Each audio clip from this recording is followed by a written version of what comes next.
Hey, so somebody has challenged me to this. Being a stepmom is as hard as being a stepkid. Okay. So before we go on about that, kindly subscribe to my YouTube channel, Console Hunger, if you haven't. Kindly. Okay, so back to our mother. You're saying being a stepmom is as hard as being a stepkid. Okay. Coming from a polygamous home, as I had stated before you brought up the subject, I have lived with stepmoms, and my mom has been a stepmom as well. So I would say, as much as you think that being a stepmom is hard, I bet to debate that being a stepkid is harder. Number one, if you're a stepmom, you have a voice. Your husband can listen to you. Like, let's say, for example, you find that the kids in the house that you've been married to, they are rude. Like, they don't listen or they don't do anything, they disrespect you in a way. You have a voice. You can talk to your husband and you can tell him, like, babe, this kid and this kid, they're so rude, they don't take me as their mother, it's this and this, I think you should talk to them, like, just let them know I'm their mom and all that. I think you have a voice on that. It's not necessarily a must for you to mistreat kids, or for you to be harsh for them to like follow your rules or dance to your tune. No. On the other hand, being a step kid is so hard, especially if your mom is dead, or your parents are just dead. Let me say your mom, or maybe even your dad. I don't know. Let's say one of them is dead, and so you're depending on a step parent, be it a mother or a father. It's so hard, it's so devastating, because most of the time you have no one to run to. Remember, your dad is always at work, you're the one at home. So when you're being mistreated, you have no one to run to. You have no one. You cannot even tell anyone. You tell your aunties, they are so much tired of you. They feel like you're the wicked one. Some will even tell you're the one who killed your mother. People are so wicked outside here. Yeah, people are so wicked outside here. So me, I would like you to use my story. My stepmom used to, like, my little brother was 2 years old. She could step on my little brother's chest, like step on it as if it's a jumping, how do you call it, jumping, bouncing castle. A little kid who is barely 2 years.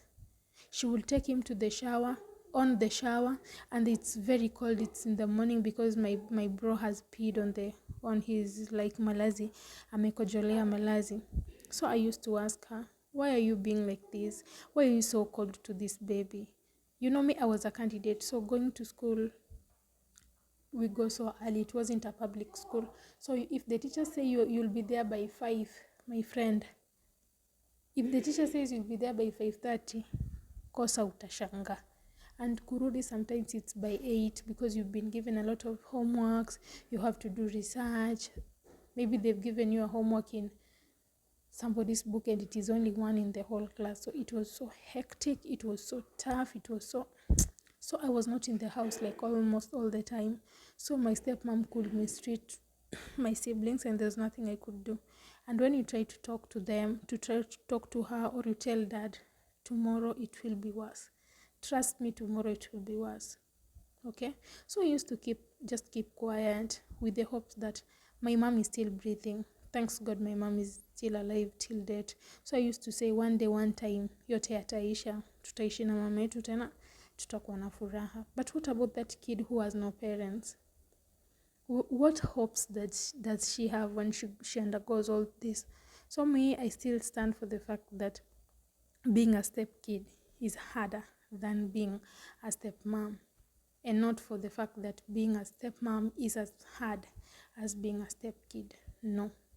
And then one thing that stepmamas should know, once, like, if you have a kid and you're going to get married to a man that has a kid, don't mistreat these kids.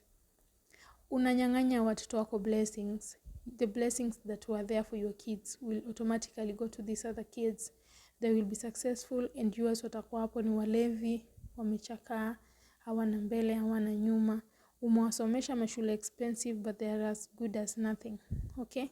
So if you've been given like the opportunity to take care of somebody's kid, maybe she's dead or they just divorced, be a mom.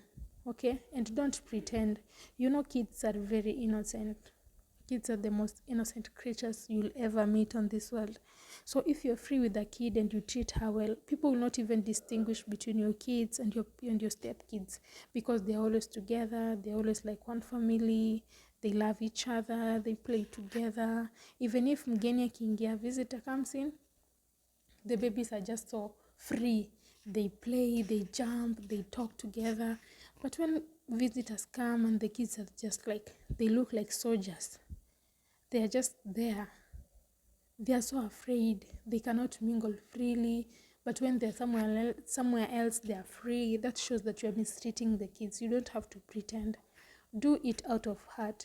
Remember, you can hide from the people of this world, but you cannot hide from the Almighty. And today you will mistreat a kid. One day yours will also be mistreated.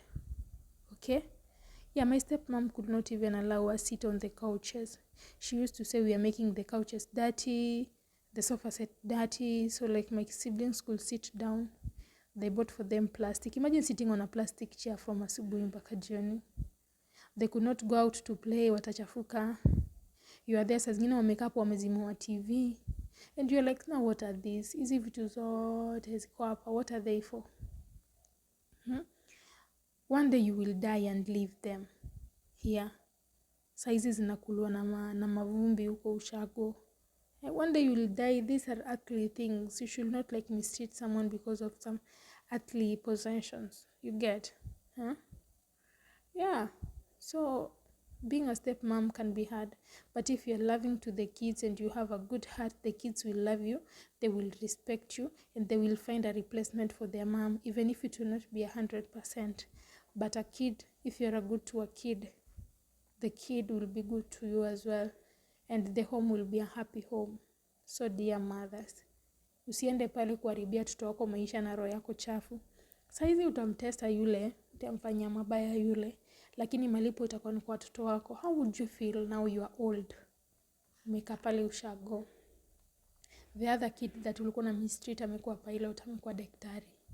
Anakuja alijenga nyumba yake ingine hapo ya mawe, uko hapo.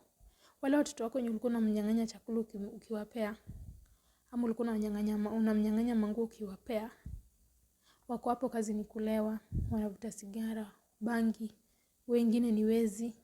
Like they're just useless. Wengine amelala jela, wamechoka, wamepigwa mangumi, meno zimeanguka. Kama ni msichana niseme hata maybe amezaa bila mwelekeo, hakutoa kwa boma, hajaolewa, anazeeka. Na si hata tabia yake ni mzuri, tabia bado inazorota, like wanakupea pressure, wanakupea stress. How would you feel? And what causes this? What causes this ni machozi ya mayatima. Never, ever, ever, ever mistreat an orphan, because their father is God, their father in heaven. And you know, ukicheza na mtoto wa Mungu, ile kiboko yenye utapewa, hautapenda. Okay? Guys, don't forget to subscribe to my YouTube channel. We are soon bringing the contract story and the outside contract story. So stay tuned for more. Today we were doing some cleaning, so I decided to do the cleanings with you as I share with you my story. Thank you. So after kuchapa story, tukipiga kazi, this is how my fridge looks like after the thorough cleaning.